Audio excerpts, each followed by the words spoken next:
Hello दोस्तों, I am Mohit Chhabra, software engineer x Salesforce and x Walmart. आज की video में हम चेक करने वाले हैं एरे की कुछ प्रॉब्लम्स जिससे आपके कॉन्सेप्ट्स क्लियर होंगे और आपकी प्रैक्टिस हो जाएगी। पर मैं रिक्वेस्ट करूंगा कि अगर आपने एरे की बेसिक्स की वीडियो नहीं देखी तो पहले जाकर प्लीज उसे रेफर करिए, उससे आपको ज़्यादा अच्छे से समझ आएगा। तो चलिए शुरू करते हैं एरे की कुछ प्रॉब्लम्स की प्रैक्टिस करना। हम चलते हैं लीड कोड पे पहले क्वेश्चन की तरफ। इसे प्रैक्टिस करने के लिए हमें दिया गया है एक एरे जिसका नाम ARR दिया गया है, वो इंटीजर टाइप का है। हमें बेसिकली चेक करने हैं कि क्या उसमें ऐसे दो इंडेक्स एग्जिस्ट करते हैं जो कि फॉलोइंग प्रॉपर्टीज को पूरा करें। सबसे पहले कि आई और जे सेम नहीं होना चाहिए। इसका मतलब ये है कि दोनों डिफरेंट इंडेक्स होने चाहिए, हम सेम ही एलिमेंट की बात नहीं कर रहे हैं यहाँ पे। दूसरा हो गया जो बेसिक है कि जो आई और जे हैं वो आपके इंडेक्स के रूल फॉलो करने चाहिए, जो कि होता है 0 से n-1 तक ही वो लाई करेंगे, जहाँ पे n होता है number of elements in the array. पर आती है जो मेन कंडीशन जो हमें फॉलो करवानी है, वो बेसिकली हम चाहते हैं कि कोई एक एलिमेंट दूसरे एलिमेंट का डबल हो इस एरे में। बेसिकली हम दो एलिमेंट्स ऐसे ढूंढ रहे हैं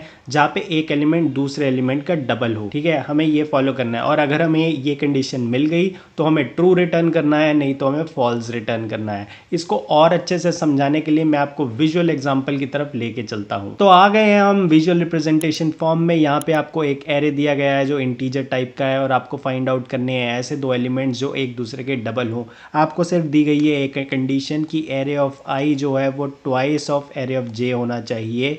तो यहाँ पे वो जो कंडीशन फॉलो कर रहे हैं वो ये दो एलिमेंट्स कर रहे हैं 5 और 10। तो यहाँ पे जो आपका i है वो बेसिकली 3 है और जो आपका j है वो 0 है, क्योंकि यहाँ पे ये टर्म्स इसी की तरह से ही फॉलो हो रही हैं। एरे ऑफ i जो है वो बेसिकली 10 हो गया, वो basically twice of array of j है जो 5 है यहाँ पे। तो यहाँ पे आप क्लियरली देख सकते हैं कि आपको ऐसी कोई कंडीशन नहीं दी गई कि जो i है जो वो छोटा होना चाहिए j से या बड़ा होना चाहिए, ऐसा कुछ भी नहीं दिया गया। तो मैं आपको ये इसलिए बता रहा हूँ क्योंकि अगर इस एग्जाम्पल की जगह कोई दूसरा एग्जाम्पल होता जहाँ पे 10 पहले पड़ा है, उसके बाद 3 पड़ा है, उसके बाद 5 पड़ा है और उसके बाद 1 पड़ा है, तो इस केस में भी ये कंडीशन ट्रू हो रही है। बस इस केस में ये हुआ कि जो आपका आई है वो यहाँ पे 0 पे है और जो जे है वो आपका सेकेंड एलिमेंट है। तो यहाँ पे ऐसी कोई कंडीशन नहीं है कि आई जो है वो छोटा होना चाहिए जे से या बड़ा होना चाहिए, वो कहीं पे भी लाई कर सकते हैं। आपको बस दो एलिमेंट्स फाइंड आउट करने हैं जो कि एक दूसरे के डबल हो। तो अब सोचते हैं कि आप इसका प्रोग्राम कैसे लिख सकते हैं, कि क्या लॉजिक लगा सकते हो। सबसे पहले हम ब्रूट फोर्स की बात करेंगे ताकि आपको इजीली समझ आए, फिर हम ऑप्टिमाइजेशन की तरफ जाएंगे। देखिए ब्रूट फोर्स में तो बहुत ही सिंपल सा बनता है कि आप सारे कॉम्बिनेशंस निकाल लीजिए, क्योंकि ये आपको 1D एरे दिया गया है तो इसमें आप सारे उसके कॉम्बिनेशंस निकाल लीजिए और उसके बाद आप दो कंडीशंस बेसिकली चेक कर लीजिए कि जो भी एलिमेंट्स हैं या तो वो मतलब दोनों में से कोई भी एक दूसरे का डबल तो नहीं है। बस आप ये चेक कर लीजिए। जैसे हमने देखा कि यहाँ पे जे और आई का ऐसा कोई लॉजिक नहीं है कि जे जो है वो बड़ा होगा या छोटा होगा, तो आप दोनों एलिमेंट्स में चेक कर लो कहीं पहला एलिमेंट सेकंड का डबल तो नहीं है या सेकंड एलिमेंट पहले का डबल तो नहीं है। आप सिंपली वो चेक कर लो और आपको बेसिकली पता लग जाएगा। आखिरी में उसके बेसिस पे आप रिटर्न कर सकते हो ट्रू या फॉल्स। तो जैसे सिंपल सोचें कि 5 अगर हम देख रहे हैं तो 5 के लिए हम उसके आगे के एलिमेंट्स के लिए चेक कर लेंगे, जो कि है 3, 1 और 10। बेसिकली ये आप तीनों उसके कॉम्बिनेशन चेक कर लोगे बाकियों के साथ, और जो उसके बाद जो आपका अगला आता है 3, तो उसके लिए आप वापस 5 पे नहीं जाओगे क्योंकि वो ऑलरेडी ऊपर कवर हो चुका है 5 और 3 में, तो आप वो वापस नहीं जाना चाहोगे। तो आप 0 से स्टार्ट करने की जगह उसके आगे के एलिमेंट्स ही देखोगे, तो कॉम्बिनेशन में आप उनके 1 और 10 के साथ निकालोगे। और सिमिलरली 1 के लिए आप जो निकालोगे कॉम्बिनेशन वो सिर्फ उसके आगे के एलिमेंट्स जो 10 के साथ निकाल लोगे। तो इस तरह से आप सारे कॉम्बिनेशन निकाल सकते हो और उसमें आप हर बार चेक कर लोगे कि, तो इसमें आप सिंपली कंडीशन चेक कर लोगे कहीं कोई एलिमेंट इसका डबल तो नहीं है जो यहाँ आपको मिल रहा है, या फिर आप ये भी देख सकते हो कि जो दूसरा एलिमेंट है वो कहीं इसका डबल तो नहीं है। आप ऐसी दोनों कंडीशन चेक करके आपको अगर ऐसा कुछ मिल जाए तो आप वहीं पे ही रिटर्न ट्रू कर दो, नहीं तो फॉल्स। तो बेसिकली ये ब्रूट फोर्स था जहाँ पे हम सारे कॉम्बिनेशंस निकाल रहे हैं। आपको ये आइडिया लग गया होगा कि हम ये बेसिकली कर सकते हैं एरे के केस में दो सिंपली लूप्स चलाकर, जिसमें हमें ये सारे कॉम्बिनेशंस मिल जाएंगे और उसके आगे हम ये कंडीशन लगा सकते हैं। तो मैं एक बार आपको उसका कोड लिख के भी बताता हूँ ताकि आपको ब्रूट फोर्स का आइडिया लगे। तो आ गए हैं हम लीड कोड पे क्वेश्चन को सॉल्व करने। ब्रूट फोर्स की फॉर्म में हम सारे कॉम्बिनेशंस लगाएंगे यूजिंग टू लूप्स। अब मैं आपको करके दिखाता हूँ। सबसे पहले हमने पहला लूप लगाया, उसमें मैंने इंट आई वेरिएबल ले लिया जो कि आई 0 से शुरू होगा, लेकिन ये कहाँ तक जाएगा, ये एरे डॉट लेंथ तक जाएगा, पर -1 लगाऊंगा। क्यों लगाऊंगा, क्योंकि जो j है वो हमेशा i+1 होगा, तो लास्ट एलिमेंट को रखने के लिए है वो। अगर आप -1 ना भी लगाओ तो चल जाएगा, बहुत ही माइनर सी ऑप्टिमाइजेशन है ये। तो ये आगे हम i++ कर देते हैं। तो इसके अंदर हम एक और लूप लगाएंगे क्योंकि हमें सारे कॉम्बिनेशंस निकालने हैं। इस वेरिएबल का नाम मैं j रख लेता हूँ। अब जो j है वो 0 से शुरू नहीं होगा, वो i+1 से रखेंगे हम शुरू, क्योंकि हम आगे के एलिमेंट्स देख रहे हैं। क्योंकि जैसे भी मैंने आपको दिखाया 5 के लिए हमने उसके आगे के सारे एलिमेंट्स रखे हैं, लेकिन जब हम यहाँ पे पहुँचते हैं तो हम 0 से शुरू नहीं कर रहे हैं, हम यहाँ सिर्फ इसके आगे के एलिमेंट्स देख रहे हैं जो कि 1 और 10 है, क्योंकि 5 और 3 ऑलरेडी पहले केस में कवर हो चुका है, तो आपको वो लगाने की ज़रूरत नहीं है। इसीलिए क्योंकि मैंने i+1 किया है, इसीलिए ही मैंने इसको लेंथ -1 तक रखा है, ठीक है। और इसके बाद जो आपका बेसिकली j है वो कहाँ तक जाएगा, वो एरे डॉट लेंथ तक जाएगा, एंड तक। और इसको j++ कर दो आप, ठीक है। ये 2 लूप्स लग गए, इससे बेसिकली आपके सारे कॉम्बिनेशंस आ जाएंगे। अब हमें चेक करनी है सिंपल सी कंडीशन, क्या वो उन दो एलिमेंट्स आपस में एक दूसरे का डबल तो नहीं है। तो सिंपल आप लगाओगे कि क्या जो एरे ऑफ i है, ठीक है, वो इक्वल है 2 इंटू एरे ऑफ j, ये है क्या। या फिर क्योंकि मैंने आपको बताया i और j में ऐसा कोई कंडीशन नहीं है कि कौन सा बड़ा या छोटा होना चाहिए, तो कुछ भी हो सकता है, ये वाला एलिमेंट इसका डबल हो सकता है या ये वाला एलिमेंट इसके डबल हो सकता है। तो आपको दोनों कंडीशन चेक करनी है। दूसरा हो जाएगा कि एरे ऑफ j जो है वो equal to 2 into array of i। अगर ये भी हो गया तो भी वो बेसिकली हम इन दोनों में से अगर कुछ भी आ रहा है तो आपको बेसिकली रिटर्न कर देना है ट्रू, ठीक है। यहीं पे आपका बेसिकली प्रोग्राम वहाँ पे ख़त्म हो जाएगा, आप वहाँ पे रिटर्न कर सकते हो ट्रू अगर ये कंडीशन आपकी पास हो रही है तो। अगर ये दोनों लूप्स ख़त्म होने के बाद भी आपका प्रोग्राम नहीं ख़त्म हुआ, मतलब आपको ऐसा केस नहीं मिला, तो आप सिंपली क्या करिए, रिटर्न कर दीजिए फॉल्स, ठीक है। तो हमने ये सिंपल सा लॉजिक लगाया है, चेक करते हैं कि हमारा चल भी रहा है या नहीं। तो बेसिक टेस्ट केसेस हमारे पास हो गए, आप सबमिट करके देखते हैं। सबमिट किया है तो आप देख सकते हैं कि हमारे सारे के सारे टेस्ट केसेस जो हैं वो पास हो रहे हैं। और पर अगर हम कॉम्प्लेक्सिटी की बात करें तो बेसिकली हमने यहाँ पे 2 लूप्स चलाए हैं। अगर n एलिमेंट्स हैं तो n के लिए बार बार मतलब 2 बार चलेगा। n के लिए आप n एलिमेंट्स को ट्रेवर्स कर रहे हो, अगली बार फिर से उस नए एलिमेंट के लिए n एलिमेंट्स को आप चेक कर रहे हो, तो इसलिए 2 लूप्स हैं तो वो n² बन जाती है, n into n complexity, time complexity. Check भी कर लेते हैं, देखिए आप n² इसकी टाइम कॉम्प्लेक्सिटी बन चुकी है। स्पेस कॉम्प्लेक्सिटी की बात करें तो यहाँ पे हमने सिर्फ वेरिएबल्स यूज़ किए हैं जिसको कांस्टेंट स्पेस कॉम्प्लेक्सिटी माना जाता है, तो इसकी स्पेस कॉम्प्लेक्सिटी ऑफ 1 होनी चाहिए। कांस्टेंट टाइम चेक कर लेते हैं, देखिए ऑफ 1 है। अब हम सोचते हैं कि क्या हम इसको कुछ बेटर अप्रोच से कर सकते हैं, क्योंकि आपको पता ही है कि n² बहुत ही बढ़िया टाइम कॉम्प्लेक्सिटी नहीं है। हमारा जो सॉल्यूशन है वो कम से कम टाइम कॉम्प्लेक्सिटी हो तो उसको ऑप्टिमाइज्ड या बेटर अप्रोच मानी जाती है। तो अब हम सोचते हैं कि क्या हम इससे कुछ बेटर कर सकते हैं क्या। तो वापस चलते हैं विजुअल फॉर्म में। अब बेसिकली इस टाइम कॉम्प्लेक्सिटी को कम करने के लिए हम एक अप्रोच यूज़ कर सकते हैं कि हम थोड़ी अपनी स्पेस कॉम्प्लेक्सिटी को बढ़ा सकते हैं। आप पिछले केस में आपने देखा कि हमने कुछ भी ऐसा स्पेस के रिलेटेड कुछ भी यूज़ नहीं किया था, सिंपल वेरिएबल्स ही यूज़ किए थे जो कॉन्स्टेंट स्पेस माने जाते हैं। लेकिन अगर हम एक नया डेटा स्ट्रक्चर रख लें जहाँ पे चीज़ें आप स्टोर कर पाओ, तो आपके लिए ईजी हो सकता है अपनी टाइम कॉम्प्लेक्सिटी को कम करना। वो कैसे कि मान लीजिए कि आपने कोई एक डेटा स्ट्रक्चर रखा, मान लीजिए आप हैश सेट की बात कर लेते हैं, सेट या मैप कुछ भी रख सकते हैं। यहाँ पे आई थिंक सेट सही चल जाएगा क्योंकि हमें इंडेक्सेस नहीं रिटर्न करने हैं, हमें सिर्फ ट्रू या फॉल्स बताना है कि वो एग्जिस्ट करता है या नहीं। तो बेसिकली हमने करना ये है कि हर बार जैसे ही आप एलिमेंट पे जाएंगे तो हम अपने हैश सेट में वैल्यूज़ चेक करेंगे कि कहीं उससे डबल या उससे हाफ ऐसे कोई वैल्यू ऑलरेडी प्रेजेंट तो नहीं है ना। तो बेसिकली क्या होगा कि हमने एक हैश सेट ले लिया है यहाँ पे, और हैश सेट के अंदर हमारे पास होगा कुछ कुछ डेटा।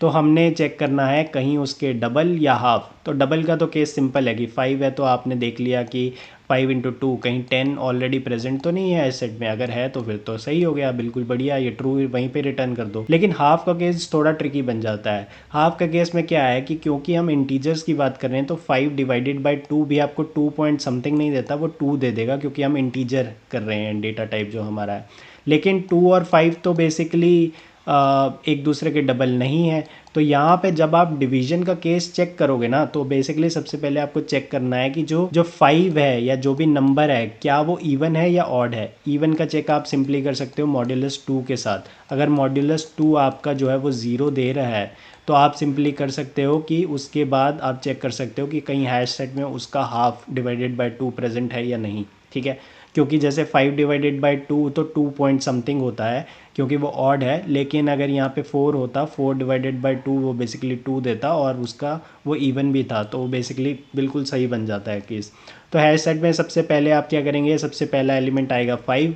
तो 5 के कॉरस्पॉन्डिंग चेक करोगे कि क्या वो 10 प्रेजेंट है, वो तो नहीं है क्योंकि हैश सेट तो खाली है। और 2 डिवाइडेड बाय 2 हम चेक ही नहीं करेंगे क्योंकि उसका मॉड्यूलस 2 जो है वो 0 नहीं आ रहा, तो क्योंकि ये ऑड है तो हम उसका वो वाला केस चेक ही नहीं करेंगे। तो अब ये नहीं है तो कोई बात नहीं, आप आगे बढ़ेंगे, पर उससे पहले हम हैश सेट में 5 को स्टोर कर देंगे ताकि नेक्स्ट टाइम अगर कोई एलिमेंट आए तो इसको यूज़ कर पाए। ठीक है, क्योंकि हम इसकी टाइम कॉम्प्लेक्सिटी कम करना चाह रहे हैं। तो अब आई जो आ गया है वो आपका 1 पे आ गया है, जहाँ पे वैल्यू पड़ी है 3। तो 3 के कॉरस्पॉन्डिंग आप चेक करोगे क्या हैश सेट में 6 पड़ा है क्या, जो उसका डबल है 3 इंटू 2 6 पड़ा है, 6 तो नहीं पड़ा।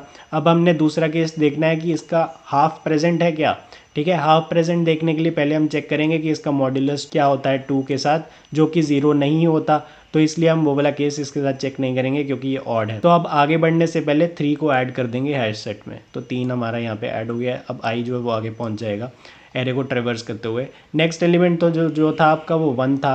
तो 1 के कॉरस्पॉन्डिंग आप चेक करोगे हैश सेट में कि क्या 1 इंटू 2 मतलब 2 प्रेजेंट है क्या, इसका डबल हैश सेट में, वो तो नहीं प्रेजेंट। अब इसको दूसरा इसका हाफ चेक करने के लिए हम क्या करेंगे, 1 मॉड्यूलस बाई 2 जो कि 0 के इक्वल नहीं है, तो वो वाला केस हम चेक नहीं करेंगे। तो आगे बढ़ते हैं, उससे पहले हम 1 को एंट्री कर देंगे हैश सेट में। अब चलते हैं 10 की तरफ। तो 10 हो गया। तो 10 के लिए हम चेक करेंगे कि हैश सेट में उसका डबल प्रेजेंट है क्या। तो उसका डबल क्या होता है, 10 इंटू 2 जो होता है वो 20।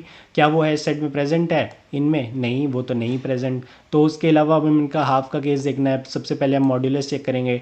10 मॉड्यूलस 2 कितना होता है, वो 0 के इक्वल ही होता है क्योंकि ये इवन है। ठीक है, तो फिर तो सही है, हम इसके कॉरस्पॉन्डिंग चेक कर सकते हैं इसकी हाफ की वैल्यू। तो 10 डिवाइडेड बाई 2 जो कि होता है 5, क्या वो हैश सेट में प्रेजेंट है, जी हाँ वो प्रेजेंट है।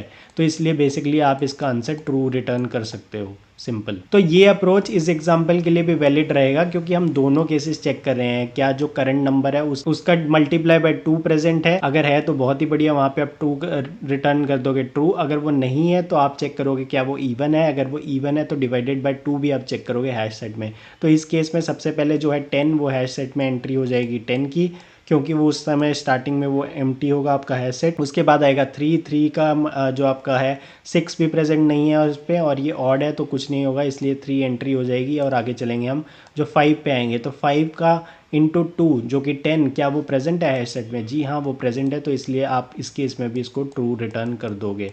तो चलिए, आई होप आपको ये समझ आ गया होगा। यहाँ पे हमने बेसिकली टाइम कॉम्प्लेक्सिटी को रिड्यूस करने के लिए स्पेस कॉम्प्लेक्सिटी में थोड़ा इंक्रीज़ किया है। हमने एक एडिशनल जो है डेटा स्ट्रक्चर यूज़ किया है, हैश सेट यूज़ कर लिया है हमने यहाँ पे, ताकि हम जो पुरानी जो इंटीजर्स या वैल्यूज़ निकल चुकी है उनको याद रख पाएँ और उनको डायरेक्टली यूज़ कर पाएँ जब भी कोई नया एलिमेंट हो, कि क्या इससे मल्टीप्लाई बाय 2 या इसके डिवाइडेड बाय 2 ऑलरेडी एलिमेंट आ तो नहीं चुका, ताकि हमें बार बार बेसिकली 2 बार लूप चला के ट्रेवर्स ना करना पड़े। इसलिए हमने ये किया है। तो अब मैं इसका आपको कोड लिख के दिखाता हूँ जिससे आपको और आइडिया लगेगा। तो यहाँ पे आ गए हैं हम कोड में। सबसे पहले मैं यहाँ पे एक सेट ले लूँगा इंटीजर टाइप का, जैसे हमने बात की उसका नाम मैं सेट लग देता हूँ, और वो उसका बेसिकली होगा वो हैश सेट। ठीक है, अब इसके बाद हमने क्या करना है, एक सिंपल लूप चलाना है एरे को ट्रेवर्स करने के लिए। उसका वेरिएबल मैं इंट आई रख लेता हूँ, जो कि एंड तक चलेगा एरे डॉट लेंथ तक, और वो होगा आई प्लस प्लस होता रहेगा। तो अब हमें दो चीज़ें चेक करनी है कि क्या करंट एलिमेंट जो हमारे पास है उसका इंटू 2 मतलब उसका डबल क्या हैश सेट में प्रेजेंट है, या फिर उसका हाफ के लिए मैंने जैसे आपको बताया कि आपको पहले चेक करना पड़ेगा इवन और ऑड का। तो हम वो दोनों कंडीशंस लगाते हैं। सबसे पहले हम लगाते हैं इंटू 2 वाला। इफ़ जो आपका जो सेट है वो कंटेन करता है, ठीक है, उसके अंदर वो प्रेजेंट है क्या, 2 इंटू एरे ऑफ आई। ठीक है, ये एलिमेंट का डबल अगर उसमें प्रेजेंट है, या फिर और कंडीशन। सबसे पहले हम चेक करेंगे कि जो एरे ऑफ आई है, जो वो एलिमेंट है, वो इवन है भी या नहीं। Array of i modulus 2 equal to 0, अगर ये है मतलब ये इवन हो गया, उसके बाद हमने चेक करना है सेट डॉट कंटेन्स।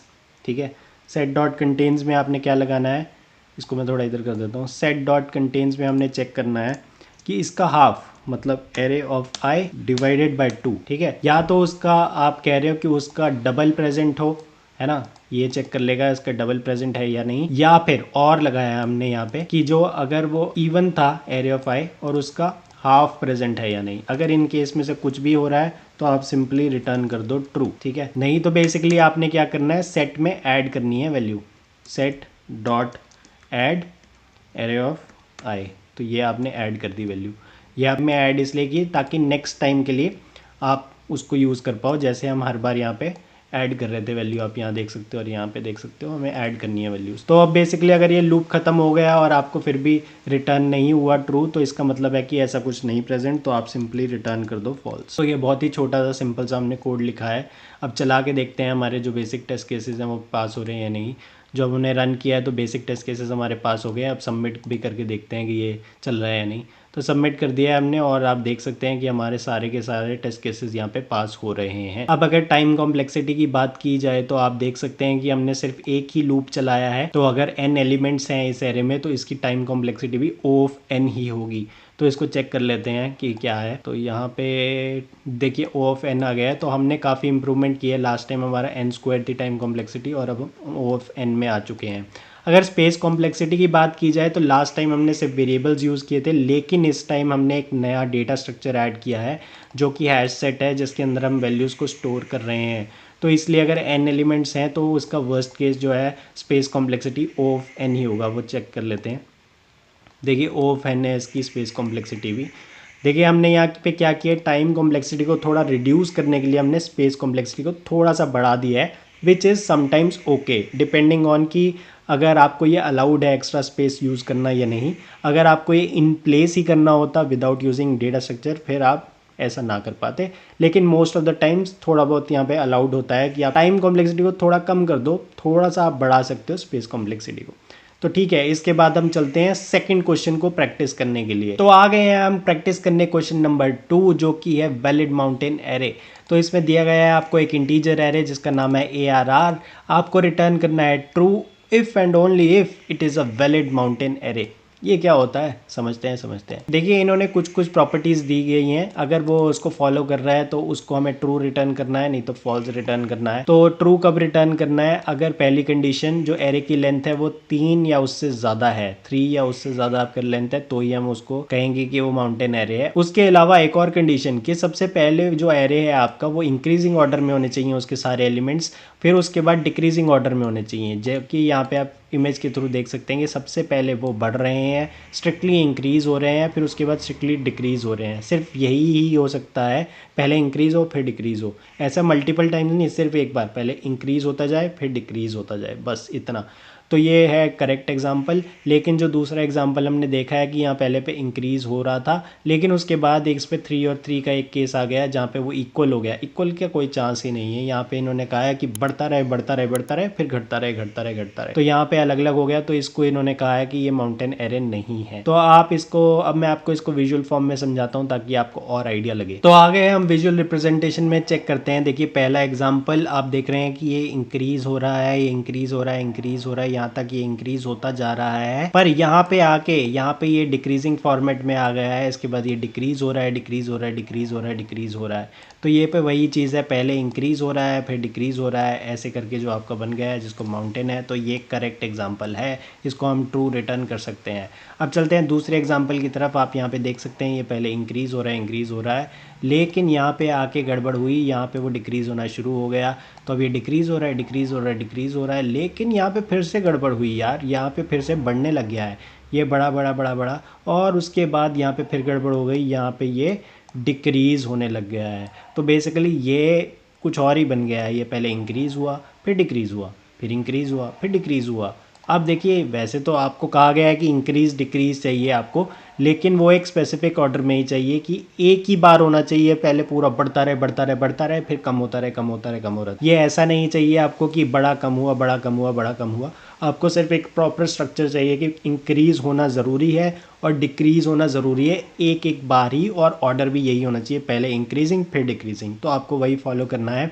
तो इसके अगर कुछ और भी अगर आप एग्जांपल सोच सकते हो जो आपको याद रखने होंगे as a boundary test case, आपको ध्यान रखना होगा, एज केसेस आपको खुद ही सोचने हैं। तो मान लो आपको एक कोई एक एरे दिया गया है जिसमें 8 और उसके बाद 15 और उसके बाद 22, तो ये आप क्लियरली देख सकते हैं अगर इतना ही एरे हो तो ये कंप्लीट इंक्रीजिंग ऑर्डर में है। ये ऐसे तो गया पर इसके बाद ये डिक्रीज नहीं हुआ, तो ये भी करेक्ट एग्जांपल नहीं है, तो इसमें आप फॉल्स रिटर्न कर लोगे। सिमिलरली अगर आपका कुछ ऐसा हुआ कि वो हमेशा ही डिक्रीजिंग है, जैसे आपने ले लिया 8 उसके बाद 7 उसके बाद 5, अगर इतना ही एलिमेंट हुआ तो वो कम्प्लीटली हमेशा ही डिक्रीजिंग फॉर्मेट में है, तो इस केस में भी आप इसको फॉल्स करोगे।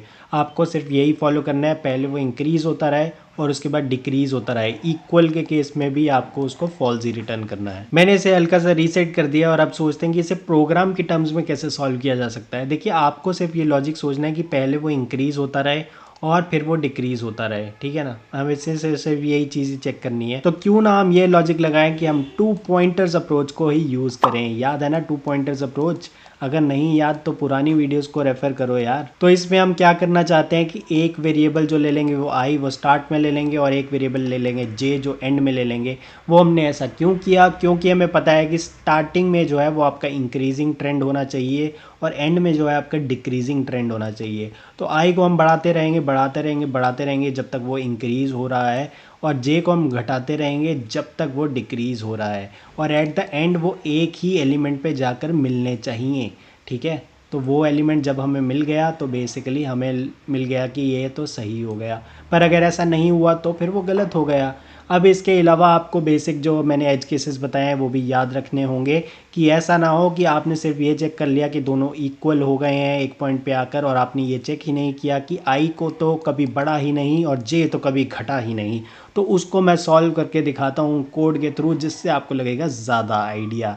तो चलते हैं लीड कोड पे वापस। तो आ गए हैं हम लीड कोड पे इसको कोड करने के लिए। तो सबसे पहले जो हमारा फर्स्ट पॉइंटर है उसको मैंने आई दे दिया है और वो स्टार्ट होगा 0 से। उसके अलावा जो हमारा सेकेंड है पॉइंटर वो होगा एंड ऑफ द एरे। तो उसके लिए आप लिख सकते हो एरे डॉट लेंथ -1, क्योंकि आई थिंक हमारा एरे डॉट लेंथ बार बार यूज़ होने वाला है, तो मैं एक साइज़ नाम का वेरिएबल भी रख लेता हूँ जिसमें एरे डॉट लेंथ को स्टोर कर लेता हूँ, ताकि यहाँ पे हम सिंपली इसको साइज़ -1 कर पाएँ। तो यहाँ पे हो गया हमारे ये दो वेरिएबल्स जो पॉइंटर्स हैं हमारे। अब बेसिकली हमने करना क्या है कि सबसे पहले हमने आई को आगे आगे बढ़ाते जाना है जब तक वो इंक्रीजिंग ऑर्डर में है। तो सिंपली आपने लिखना क्या है कि जो अगर आपका एरे ऑफ आई जो है वो छोटा है, क्योंकि आपको इंक्रीजिंग ऑर्डर में जाना है, ठीक है, एरे ऑफ i+1 से, ठीक है ना। अगर ये हो रहा है तो आप बेसिकली उसमें क्या करना है, आपको सिंपली i++ करते जाना है, आई को बढ़ाते जाना है। लेकिन कोड करते हुए आपको बेसिक चीज़ों का बहुत ज़्यादा ध्यान रखना होता है कि यहाँ पे आप i+1 को कर रहे हैं और i++ करते जा रहे हैं, तो कहीं ऐसा केस ना हो कि हमेशा ही इंक्रीजिंग हो और आप जो एरे की लेंथ है, जो साइज़ है, उसको क्रॉस ना कर जाएँ। अगर ऐसा हुआ तो बेसिकली आप index out of bound exception हो सकता है। तो इसलिए सबसे पहले आपको यहाँ पे चेक लगाना पड़ेगा। आपको ये सब चीज़ें ध्यान रखनी है इंटरव्यू में भी कि जो आपका i+1 है जो वो छोटा होना चाहिए साइज से, ठीक है। उसके बाद ही आप ये चीज़ें चेक करो, क्योंकि i+1 हम यूज़ कर रहे हैं तो वो साइज से छोटा होना चाहिए, नहीं तो आपको array index out of bound exception आ सकता है, जो कि हम नहीं चाहते।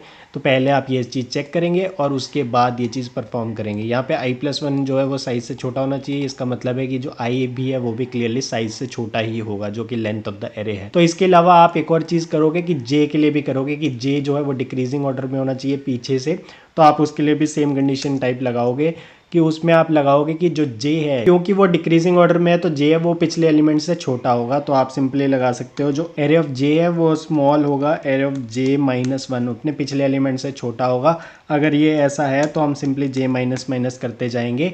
लेकिन अगेन वही चीज़ कि हम यहाँ पे j कर रहे हैं और पिछले एलिमेंट से कंपेयर कर रहे हैं। ऐसा ना हो कि वो डिक्रीज़ होता होता होता 0 से भी पीछे चला जाए और -1 -2 ऐसे इंडेक्स हो जाए, जो हम नहीं चाहते, क्योंकि वहाँ पे भी array index out of bound exception आ जाएगा। तो आपको उसका भी चेक लगाना पड़ेगा कि ये चेक करने से पहले आपको चेक करना है कि जो j-1 है आपका वो ग्रेटर इक्वल टू 0 होना चाहिए आपका, तो ये कंडीशन आपको लगानी पड़ेगी, क्योंकि जो आपके इंडेक्सेस हैं वो 0 से n-1 तक ही लाई करते हैं, तो आपको ये चेक करना पड़ेगा। तो हमने ये दोनों सिचुएशन लगा दी है।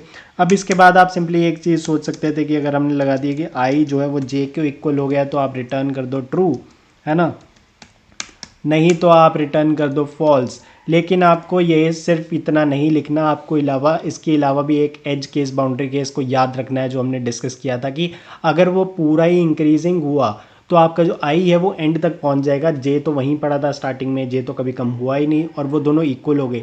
लेकिन ये करेक्ट नहीं है, क्योंकि आपका कभी जो एरे में है डिक्रीजिंग ऑर्डर आया ही नहीं। तो आपको एक और चेक लगाना है बाउंड्री चेक को चेक करने के लिए कि अगर आपका जो आई है वो 0 पे ही रह गया, मतलब कभी इंक्रीज ही नहीं हुआ, स्टार्टिंग पोजीशन पे ही रह गया, यहाँ पे जो आपका जे है वो आपका साइज -1 पे ही रह गया, ठीक है, जो हमने स्टार्टिंग में दिया था कि मतलब अगर ये हुआ तो मतलब कभी इंक्रीज़ हुआ ही नहीं और ये हुआ तो कभी डिक्रीज़ हुआ ही नहीं। तो इस केस में आपको रिटर्न करना है फॉल्स, ठीक है ना। अगर ये केस हुआ तो आपको रिटर्न करना है फॉल्स, नहीं तो आपका ये कंडीशन सही है। तो इसमें हमने काफ़ी सारे एज बाउंड्री केसेस कवर किए हैं। सिमिलरली इसमें भी अगर आप ये ना करते तो आपका जो है काफ़ी कंपाइल एरर्स या रन टाइम एरर्स आपको एक्सेप्शन मिल सकती थी। तो अब चेक करते हैं कि ये काम कर रहा है या नहीं, रन करके देखते हैं। तो हमारे बेसिक टेस्ट केसेस सारे पास हो गए हैं। अब हम इसे सबमिट भी करके देखते हैं कि हमारे सारे टेस्ट केसेस पास हो रहे हैं या नहीं। तो हमारे सारे टेस्ट केसेस यहाँ पे पास हो गए हैं और हमने 100% को बीट कर दिया है। क्या बात है, बहुत ही बढ़िया। टाइम कॉम्प्लेक्सिटी की बात की जाए तो बेसिकली हमने सिंपली लूप चला के सारे एलिमेंट्स को ही कवर किया है एक बार। तो अगर n एलिमेंट्स हैं इस एरे के तो O ऑफ n ही होनी चाहिए इसकी टाइम कॉम्प्लेक्सिटी। चेक भी कर लेते हैं, तो ये बता रहा है O ऑफ n, जैसे कि हमने डिस्कस किया। अगर स्पेस कॉम्प्लेक्सिटी की बात की जाए, हमने यहाँ पे सिर्फ 2 पॉइंटर्स यूज़ किए हैं और एक और वेरिएबल यूज़ किया है। देखिए वेरिएबल को कांस्टेंट स्पेस कॉम्प्लेक्सिटी माना जाता है, तो इसलिए इसकी स्पेस कॉम्प्लेक्सिटी O ऑफ 1 होनी चाहिए। हम वो चेक भी कर लेते हैं, तो आप देख सकते हैं O ऑफ 1 है। आई होप आपको ये समझ आ गया हो। और इसमें बेसिकली हमने 2 पॉइंटर्स अप्रोच यूज़ की है, जो कि काफ़ी ज़्यादा फेमस है एरे में, और इसके कॉरस्पॉन्डिंग काफ़ी सारे क्वेश्चंस आपको मिल जाएंगे जो आपको इंटरव्यू में काफ़ी हेल्प करने वाले हैं। तो अब चलते हैं क्वेश्चन नंबर 3 की तरफ। अब हम आ गए हैं क्वेश्चन नंबर 3 को प्रैक्टिस करने के लिए, ताकि हमारे कॉन्सेप्ट्स काफ़ी क्लियर हो जाएं। ये क्वेश्चन में दिया गया है आपको एक नम्स नाम का एरे जिसमें n इंटीजर्स हैं, और एक कंडीशन दी गई है कि इसके सारे के सारे एलिमेंट्स 1 to n की रेंज में लाई करते हैं। आपको ये याद रखना होगा, जो एरे के इंडेक्सेस होते हैं वो 0 से n-1 रेंज तक लाई करते हैं। और यहाँ पे क्वेश्चन में दिया गया है कि इसके सारे के सारे एलिमेंट्स जो भी एग्जिस्ट करते हैं वो 1 से n तक की रेंज तक लाई करते हैं, जहाँ पे n है number of elements in this array. अब हमको बताना है कि इस एरे में ऐसे कौन से एलिमेंट्स मिसिंग है जो कि 1 से n की रेंज में लाई करते हैं। इसको और अच्छे से समझाने के लिए मैं आपको विजुअल एग्जांपल की रिप्रेजेंटेशन की तरफ ले चलता हूं। तो ये है एग्जांपल विजुअल रिप्रेजेंटेशन की फॉर्म्स में। यहाँ पे आपको एक एरे दिया गया है जिसका नाम नम्स है, जिसपे इंटीजर टाइप के सारे एलिमेंट्स हैं और सारे के सारे एलिमेंट्स 1 to n की रेंज में लाई करते हैं। वो मैं समझाता हूँ कैसे। कि यहाँ पे आप देख सकते हैं कि इसका जो साइज है वो है 8, तो जो n है बेसिकली यहाँ पे वो हो गया 8। तो आप देख सकते हैं जो इसके इंडेक्स है वो 0 से n-1 जो कि है 7 लास्ट हो गया, जो आपका 8-1 जो कि है 7 तक लाई करते हैं जो इसके इंडेक्स है। लेकिन अगर आप इनके एलिमेंट्स को देखें तो हर एक एलिमेंट जो है वो 1 to n यानी कि 1 to 8 की रेंज में लाई कर रहा है। तो आप कोई भी एलिमेंट देख लीजिए, जैसे यहाँ पे 4 पड़ा है जो 1 to 8 में आता है, उसके बाद 3 पड़ा है, उसके बाद 2, 7, 8, 2, 3, 1। तो हर एक चीज़ यहाँ पे 1 to n यानी कि 1 to 8 में ही लाई कर रही है। ये आपको क्वेश्चन में दिया गया है। तो आपको बेसिकली फाइंड आउट करना है कि यहाँ पे ऐसे कौन से एलिमेंट्स मिसिंग है जो कि 1 to n में आने चाहिए थे। जैसे कि आप देख सकते हैं कि सबसे पहले 1 to n में क्या क्या आता है, आप क्लियरली देख सकते हैं 1, 2, 3 ऐसे सारे आप एलिमेंट्स बना देंगे जो जो इसमें आते हैं। करेक्ट, ऐसे आ गए आपके ये 8 एलिमेंट्स आने चाहिए आपके। तो आपको यहाँ पे 1 दिख रहा है कि है, तो 1 तो है पड़ा। फिर आप 2 देखेंगे 2 भी है पड़ा। फिर आप 3 देखेंगे तो 3 भी है पड़ा, तो ये भी हट जाएगा। तो 4 देखें तो 4 भी है पड़ा, तो बढ़िया है। 5 देखें तो 5 नहीं दिख रहा है यार, तो 5 तो मिसिंग हो गया। उसके बाद 6 देखें तो 6 भी नहीं दिख रहा है यार, ये तो गड़बड़ हो गई है, 6 भी मिसिंग है। 7 देखें तो 7 आपको यहाँ पे दिख गया है, तो इसको आप काट सकते हैं। 8 देखें तो 8 है। तो बेसिकली ये दो एलिमेंट्स इसमें मिसिंग है, तो आपको लिस्ट में ये दोनों की वैल्यूज़ रिटर्न करनी है। तो इसी तरह और भी काफ़ी सारे एग्जाम्पल हो सकते हैं, लेकिन मेन लॉजिक यही है कि जो जो मिसिंग है 1 to n, n जो हो गया नंबर ऑफ एलिमेंट्स हो गया, उसकी 1 to n रेंज में से जो भी एलिमेंट्स आपके इस एरे में मिसिंग है आपको वो रिटर्न करना है लिस्ट की फॉर्मेट में। अब हम सोचते हैं कि इसको कैसे सॉल्व किया जा सकता है प्रोग्रामिंग टर्म्स में। तो देखिए, एक तो हो सकता है कि आप हर एक के लिए चेक करते जाएं कि जैसे हमने यहाँ पे किया है कि इसके कॉरस्पॉन्डिंग, जैसे 1 के कॉरस्पॉन्डिंग आप सारे एलिमेंट्स को चेक करो कि 1 एग्जिस्ट कर रहा है या नहीं, और आपको यहाँ पे मिल गया। ऐसे 2 के लिए फिर आप हर एक एलिमेंट को चेक करो मिल गया कि नहीं, तो मिल जाएगा। 3 के लिए चेक करो मिल गया, 4 के लिए चेक करो फिर ये मिल गया, 5 नहीं मिला तो 5 लिस्ट में ऐड कर दो, 6 नहीं मिला 7, ऐसे हर एक के लिए करो। तो जैसे n है आपका 1 to n है, तो 1 to n के लिए आप सारे एलिमेंट्स को चेक करोगे तो उसकी टाइम कॉम्प्लेक्सिटी कितनी बन गई, n इंटू एन, मतलब n स्क्वायर हो गई टाइम कॉम्प्लेक्सिटी। लेकिन अब मैं आपको वापस क्वेश्चन में लेके चलता हूँ क्योंकि आने वाला है काफ़ी मज़ा। वहाँ पे एक दी गई है कंडीशन एंड में, तो यहाँ पे क्वेश्चन में नीचे जाकर दिया गया है कि क्या आप ये चीज़ विदाउट यूजिंग एक्स्ट्रा स्पेस कर सकते हैं, जिसका मतलब होता है इन प्लेस। अगर उसके कॉन्सेप्ट समझने हैं तो इस वीडियो को जाके रेफर करो, और हमें ये टाइम कॉम्प्लेक्सिटी ऑफ n में करके देखना है। इसमें इन्होंने ये कहा है कि जो आपको रिटर्न करनी है लिस्ट, उसको आप एक्स्ट्रा स्पेस मत मानो क्योंकि वो तो क्वेश्चन की रिक्वायरमेंट है, लेकिन आप उसके अलावा जो है एक्स्ट्रा स्पेस मत यूज करो और टाइम कॉम्प्लेक्सिटी ऑफ n में करना है। तो इसके बारे में और सोचते हैं, वापस चलते हैं विजुअल फॉर्म में। तो अब सोचिए कि हमें n स्क्वायर से इसको लाना है n पे, ठीक है, जो टाइम कॉम्प्लेक्सिटी है, और हमें स्पेस कॉम्प्लेक्सिटी भी नहीं बढ़ानी। पिछले एग्जांपल में तो हमने स्पेस कॉम्प्लेक्सिटी को थोड़ी इंक्रीज कर दिया ताकि टाइम कॉम्प्लेक्सिटी कम हो जाए, लेकिन हम यहाँ पे एक एक्स्ट्रा नया डेटा स्ट्रक्चर भी ऐड नहीं कर सकते। तो मतलब हमें जो करना होगा इसी को ही मॉडिफाई करना होगा। आप समझ रहे हो, इन प्लेस उस वीडियो को रेफ़र किया ना आपने। अब इसमें करना क्या है कि आपको सेम एरे को मॉडिफाई करना है ताकि आप इसके सॉल्यूशन में पहुंच पाओ। तो आपको एक चीज़ का ध्यान रखना होगा यहाँ पे कि आपको एक प्रॉपर्टी दी गई है कि जो सारे एलिमेंट्स हैं वो किसी एक रेंज में लाई करते हैं जो कि है 1 to n तक। तो आप उस प्रॉपर्टी को यूज़ करो। तो आपको यहाँ पे कनेक्शन दिख जाना चाहिए, यहाँ पे चल रहा है 0 से n-1 और ये चल रहा है 1 to n, तो मतलब सेम ही चीज़ है, बस यहाँ पे एक का डिफरेंस है और आप उसको यूज़ कर सकते हो, यूटिलाइज कर सकते हो। तो मैं करके बताता हूँ कैसे। इसको कर देते हैं रीसेट। तो क्योंकि अब हमें यहाँ पे दिया गया है कि जो सारे एलिमेंट्स हैं वो 1 to n तक होंगे और जो हमारे इंडेक्स होते हैं वो 0 से n-1 तक होंगे, तो हम उसको यूज़ कर सकते हैं प्रॉपर्टी का इन प्लेस ही उसको मॉडिफाई करने के लिए। क्योंकि हमें पता है कि सारे एलिमेंट्स अब पॉजिटिव हैं क्योंकि वो 1 to n लाई करते हैं, तो हम क्या कर सकते हैं, उस इंडेक्स पे जाकर उसको नेगेटिव बना सकते हैं ताकि उसकी वैल्यू चेंज ना हो, पर उसके साथ जो आपका नेगेटिव बन गया है उससे आपको पता लग जाए कि ये कवर हो चुका है। मैं समझाता हूँ और समझाता हूँ। जैसे जब हम फर्स्ट एलिमेंट पे जाएंगे तो वहाँ पे वैल्यू पड़ी है 4, ठीक है, तो 4 क्या है, अब हम उसको यूज़ कर सकते हैं क्योंकि वो 1 to n तक ही है। तो इसमें जो इंडेक्स जो 4 है, बेसिकली अगर आप कनेक्शन देखोगे यहाँ पे 1 to n और 0 से n-1, तो 1 का डिफरेंस है। तो जो आप एलिमेंट है उसमें से अगर एक माइनस करो तो ये 0 से n-1 तक ही पहुँच रहा है। तो जब भी आपको इंडेक्स चाहिए तो आप एलिमेंट में से बेसिकली -1 कर दो, ठीक है। तो जैसे हम गए फर्स्ट एलिमेंट पे, जो इंडेक्स 0 पे पड़ा था वो 4 था, तो उसके रिलेटेड आपको इंडेक्स जो निकालना है ताकि हम ये सोच पाएँ कि 4 पहले आ चुका है, ठीक है, कवर हो चुका है। तो उसके लिए हम क्या करेंगे, 4-1 मतलब थर्ड इंडेक्स पे जाकर जो भी वैल्यू पड़ी है अगर वो पॉजिटिव है तो उसको नेगेटिव बना दो। मैंने ये क्यों कहा अगर वो पॉजिटिव है, क्योंकि कोई एक नंबर मल्टीपल टाइम रिपीट हो सकता है, जैसे 3 यहाँ पे 2 बार रिपीट हो रहा है, तो हम ये नहीं चाहते कि नेगेटिव को आपने फिर से पॉजिटिव बना दिया, वो भी समझते हैं, दोबारा बताता हूँ। अब इसके बाद हम गए सेकंड एलिमेंट पे जो कि है इंडेक्स 1 पे, वहाँ पे वैल्यू पड़ी है 3, तो 3 के कॉरस्पॉन्डिंग अगर आपको इंडेक्स निकालना है तो आपको क्या करना है, उसमें से एक माइनस करना है। तो 3-1 2, तो आप 2 पे जाओगे, तो 2 पे जो वैल्यू पड़ी है उस अगर वो पॉजिटिव है उसको इंटू -1 कर दो तो वो नेगेटिव बन गया, ठीक है। अब चलेंगे 2 पे। अब आपको ध्यान रखना है यहाँ पे वैल्यू -2 पड़ी है, आप इन प्लेस कर रहे हो, उसी में ही चेंजेस कर रहे हो।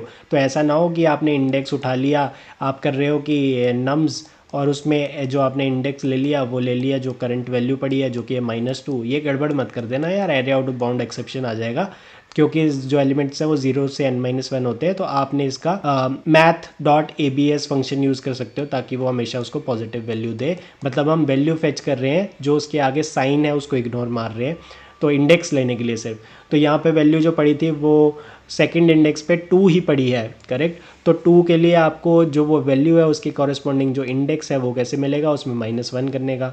तो उसमें -1 किया तो ये 1 बन गया, तो फर्स्ट इंडेक्स पे जाकर उसको माइनस कर दो, तो अब ये -3 बन गया। अब इसके बाद हम अगले इंडेक्स पे जाएंगे, जो थर्ड इंडेक्स है उस पे वैल्यू पड़ी है -7, लेकिन इंडेक्स निकालने के लिए हम क्या करेंगे, उसका ऐप यूज़ करेंगे। तो 7 -1, ठीक है। तो 6th इंडेक्स पे जाना है, तो 6 इंडेक्स पे जो वैल्यू पड़ी थी उसको ये कन्वर्ट कर देना है हमने -3 पे। अब चलेंगे 4 इंडेक्स पे, जो वैल्यू पड़ी थी 8, ठीक है। 8 - 1 7, ठीक है ना, 7। तो 7 आपका इंडेक्स हो गया, वहां पे जो वैल्यू पड़ी है उसको माइनस कर दो, इनटू मतलब -1 कर दो। नेक्स्ट पे चलेंगे 5th इंडेक्स पे, वहां पे वैल्यू पड़ी थी 2, तो 2 पे जो है उसका इंडेक्स होगा 2 - 1 मतलब 1। जो 1 पे वैल्यू पड़ी है उसको अगर वो पॉजिटिव है तो नेगेटिव करना है। यहाँ पे ये ऑलरेडी ही नेगेटिव है, आपको ये ध्यान देना है, ठीक है। ये नेगेटिव क्यों है, क्योंकि 2 पहले भी आ चुका है, उसके कॉरस्पॉन्डिंग आप ये कर चुके हैं ऑलरेडी। अब वो दोबारा रिपीट हो रहा है, तो आप ये मत करना कि इसको पॉजिटिव कर दिया, क्योंकि हमारा लॉजिक खराब हो जाएगा। तो आपने सिर्फ उसको नेगेटिव तब बनाना है अगर वो पॉजिटिव हुआ। तो यहाँ पे ऑलरेडी नेगेटिव था, तो हमने इसको कुछ नहीं करना, तो आगे बढ़ते हैं, ठीक है। ये -3 का -3 बड़ा रहने दो, आगे चलो। अब 6th पे गए इंडेक्स पे,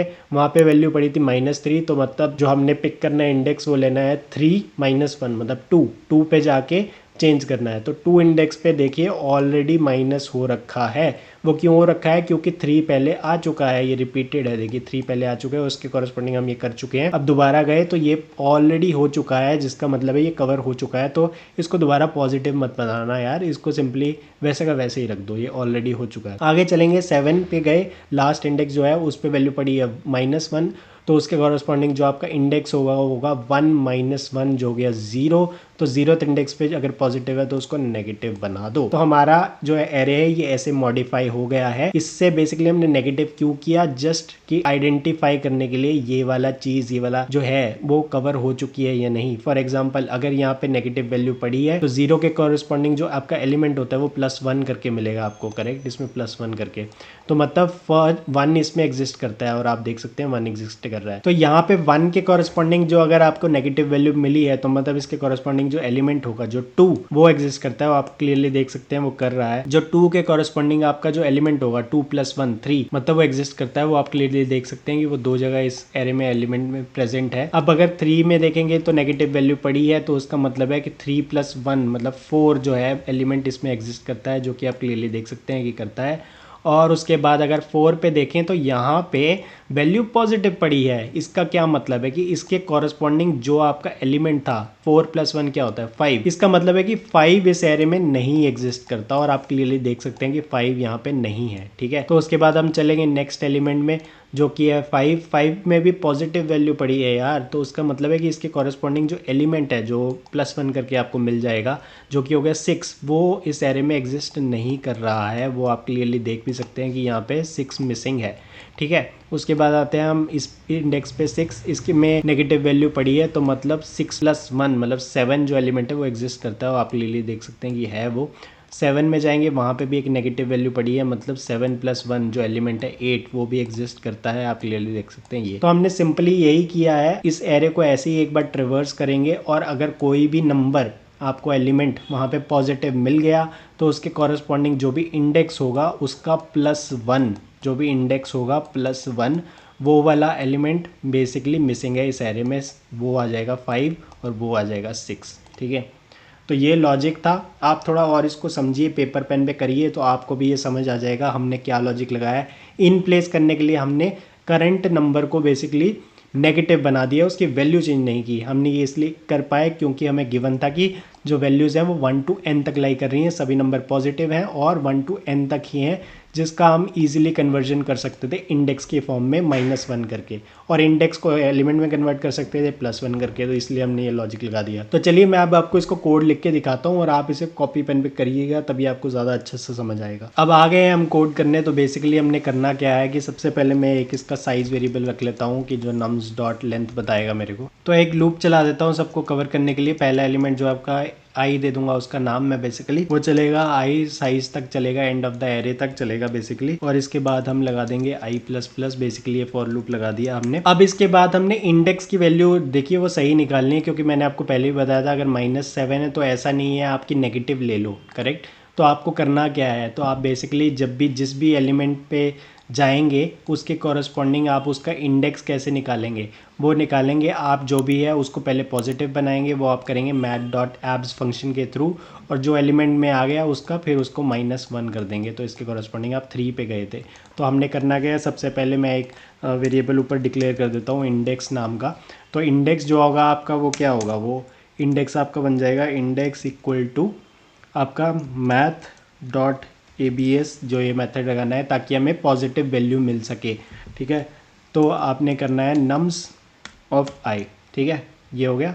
तो ये बेसिकली आपको दे देगा जो एलिमेंट की वैल्यू है, एलिमेंट से हमें -1 करना है क्योंकि एलिमेंट की रेंज है 1 to n, जो इंडेक्स की रेंज होती है वो होती है 0 से n-1। तो बेसिकली इससे आपको इंडेक्स मिल जाएगा जहाँ पे आपको जो नंबर था उसको अगर वो पॉजिटिव है तो उसको नेगेटिव बनाना है। जैसे कि हमने यहाँ पे किया, फर्स्ट एलिमेंट में हम गए तो हमने किया जो वहाँ पे एलिमेंट की वैल्यू पड़ी थी नम्स ऑफ i, उसका math.abs ताकि हमें मिल गया 4, उसमें से माइनस किया 1, तो 3 पे जाकर हमने बेसिकली जो एलिमेंट पढ़ा था अगर वो पॉजिटिव था उसको नेगेटिव बना दिया। तो सेम चीज़ अगर हम यहाँ पे करेंगे, सबसे पहले हम चेक करेंगे कि अगर नम्स ऑफ इंडेक्स जो है, ठीक है, वो अगर ग्रेटर देन 0 है, ठीक है ना, अगर वो ग्रेटर देन 0 है तभी उसको नेगेटिव बनाना है। नेगेटिव ऑलरेडी है तो इसका मतलब है वो ऑलरेडी कवर्ड है, उसको फिर से नहीं करना। तो आपने सिंपली करना है nums of index equal to nums of index into -1। तो आपने ये लॉजिक लगा देना है। हमने यहाँ पे चेक किया है अगर वो ग्रेटर देन 0 है तभी हमने ये चीज़ कही है, नहीं तो हम ये नहीं करेंगे। अगर वो ऑलरेडी है तो उसका मतलब है कि वो कवर हो चुका है, तो हमें फिर वो चीज़ नहीं करनी होगी। ये सिर्फ तभी करनी है अगर वो ग्रेटर देन 0 है। तो बस हमें यही करना है और उसके बाद फाइनली हमें क्या करना है कि एक बार दोबारा लूप चला के चेक करना है कि कहीं कोई पॉजिटिव नंबर तो नहीं आ गया, तो उसको लिस्ट में ऐड करना है। तो यहाँ पे मैं एक लिस्ट बना देता हूँ जो हमें फाइनली रिटर्न करनी है। तो एक लिस्ट बना देंगे इंटीजर टाइप की, इसका नाम हमने लिस्ट रख दिया है और उसको इनिशियलाइज कर देंगे एरे लिस्ट के साथ। अब इसके बाद हम दोबारा एक लूप चलाएंगे और चेक करेंगे कि कोई एलिमेंट कहीं पॉजिटिव तो नहीं रह गया। अगर वो पॉजिटिव रह गया है तो उसे लिस्ट में ऐड कर देना है हमें। तो सिंपली दोबारा से एक लूप चलाएंगे, वहीं से इंट i इक्वल टू 0 और i जो होगा वो स्मॉलर देन साइज होगा और उसके अलावा i++ कर दिया हमने। इसमें सिंपली हमने यही चेक करना है कि अगर आपका जो नम्स ऑफ i जो है वो अगर वो ग्रेटर देन 0 है, मतलब वो नेगेटिव नहीं हुआ तो गड़बड़ है। तो आपने क्या करना है, लिस्ट में ऐड करना है। अब आपको लिस्ट में ऐड क्या करना है, जो इंडेक्स है +1, क्योंकि आपको एलिमेंट चाहिए।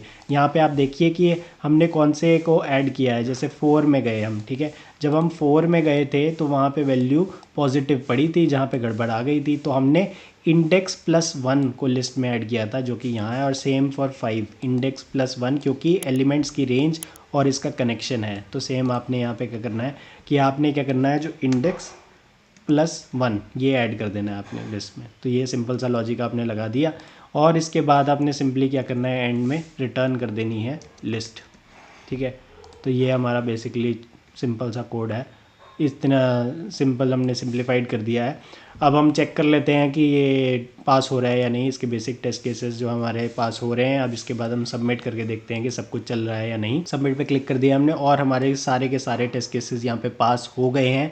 अगर हम टाइम कॉम्प्लेक्सिटी की बात करें तो बेसिकली हमने सिंपली ट्रेवर्स किया है एरे के एलिमेंट्स। अगर एरे के एलिमेंट्स n है तो यहाँ पे एक बार हमने उसको ट्रेवर्स किया है, दोबारा से हमने उसको फिर से एक बार ट्रेवर्स किया है। तो यहाँ पे आप देखेंगे 2 बार हमने लूप चलाया अलग अलग, दो इंटरनल मतलब लूप के अंदर लूप नहीं है, 2 बार उसको ट्रेवर्स किया है अलग अलग जाके।